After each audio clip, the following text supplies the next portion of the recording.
పార్వతీ దేవిగా మలచి ఆధ్యాత్మిక చింతనతో అమ్మను పూజిస్తారు. నవరాత్రులు నవనవోన్వితమైన పద్ధతులతో నవరకాల నైవేద్యాలను అమ్మకు సమర్పిస్తూ మొదటి రోజు ఎంగిలి బతుకమ్మతో మొదలై 9వ రోజు సద్దుల బతుకమ్మ వరకు ఉయ్యాల పాటలతో కోలాట ఆటలతో పారమార్థిక భావాలు పరిమళించగా బతుకమ్మ తల్లిని భక్తితో పూజిస్తారు.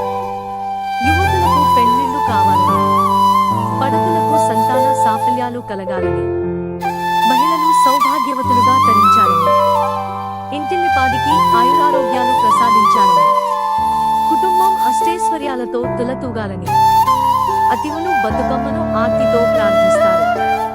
పోయిరా బతుకమ్మ పోయిరావమ్మ, మళ్ళొచ్చే ఏడాది తిరిగిరావమ్మ అంటూ వేణోళ్ళ అమ్మను మనసారా స్తుతిస్తూ బతుకమ్మను చెరువు నీటి